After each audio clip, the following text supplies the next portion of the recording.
Traders, Jeff coming to you.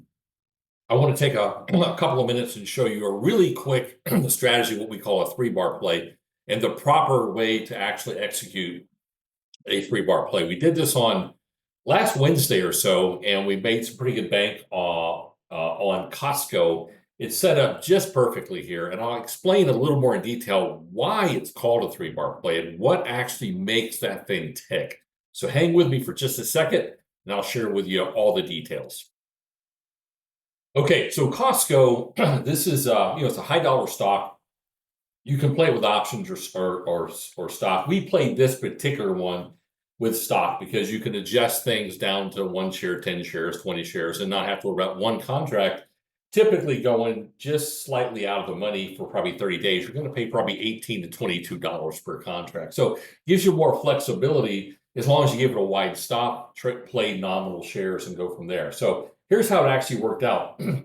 We had a gap down that actually rallied in here and a sizable bar. Now, the first thing you want to do when you're playing a 3-bar play is that you want a sizable bar. You want something that stands out. You want to see where hedge funds or market makers got in and they pushed that stock up to or down to a certain level. These are a lot of attention. It's on volume, a lot of attention on that stock. The second day here, and by the way, the first day, you don't want to see much of a tip at the top. 10%, 15% is fine. And the reason why that's important is because if it has a big topping tail, it comes all the way back down to here. The challenge is that a lot of your hedge funds and a lot of people that were putting the money in to make that stock zing were taking profits. They were beginning to peel some off the trade. We don't want them to. We want them to stay in there. We want them to be vested in that particular position for at least a couple more days. Second day, you don't want to violate this bar if at all possible, right? Because if you violate that bar, that's where the new buy should get in and go. So if you want to stay inside that bar, but it's important that you stay in the upper 30% range. Why is that important? It's for the same reason that you don't want to see day two. Once again, they're taking profits and edging that stock down. Because what happens is then you lose the flair, you lose the flavor of big money. Remember, our job is to find big money, identify it. Once we identify it, see if it's still there and take a ride with it. And if it's not, it comes out, we don't want to be a part of it nearly as much, or at least we'll be carving out a lot of our shares. Third day is the actual play bar. Now, we call it a 3-bar play, but it could actually be a 4-bar play. It could be a 5-bar play. As long as the sideways trend goes here, you see how the 8 period, the dotted line, 8 EMA on the daily caught it pretty fast. That was a product of just a wide range bar. So if it kind of went up moderately wide range, but took longer, the 8 will be coming into here, and it may consolidate into here. You may call that a breakout. Typically, if it's in with 4 bars, I call it a 3 to 4 bar play.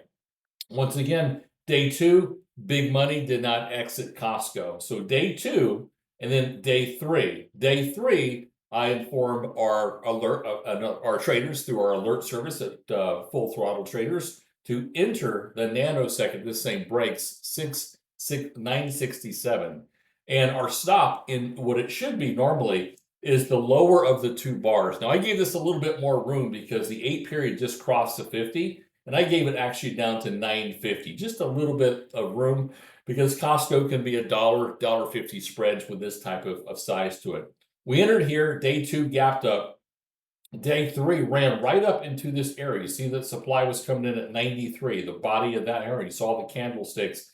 And I actually had an original target of 998. But once we started kind of struggling in this area and supply was coming in, we made $21 up to the area. We took it. Now, you could have left the back portion on there. The challenge is, look what happened the day Friday, the big pullback, and then continuation overnight. And Costco went all the way down to 968, just about $1 higher than where we got in. But look what happened. It supercharged right up to the top supply and put it at an all-time high at 109.61 from 108.67 in here, 108.25. So it did go, but it all started with the 3-bar unit because of how big money plays in that environment. And us as trained traders through Full Throttle, we identify things like that. And then we exploit those and be able to ride that wave with big money up. Now, if this pullback would have happened overnight, sometimes that 3-bar play will be junk going the next day. you get that. It happened just because it's all part of the market. The market pulls back hard like it gapped down this morning. Then yeah, 3-bar plays can erase themselves, and that's why we have stops, obviously. So if you take a look here, we rode this puppy right up. We could have gotten more, but we would have had to take in a very risky downside in this proposal. So we did. Now, 3-bar plays also happen on 2-minute charts. They happen on 5-minute charts, 15 hourly, 65-minute charts, weekly and yearly. But the daily seems to be the sweet spot where you get in, you give it room, you take a couple of days, you trail out of it, or you just take that profit target at 1, 2, or 3R and you exit the trade. This actually gave us about 2.5, 3R up, 2.5R up to the top if we actually would have stayed in there. And but anyway, that's the general idea of what a 3-bar play is. I don't necessarily scan for them, but as I'm scanning throughout the day for myself and for our members, I come across these. When I saw that, I was like a deer in headlights, and I stopped, I identified it, I took a screenshot, I showed our traders what we were about to do, did a little video on it, and showed them here's how we're going to enter the play, and we all partook together. So hopefully that helps. Jeff at Full Throttle Traders, and as you know, we don't trade what we think, we trade what we see. Have a good day. See you next time.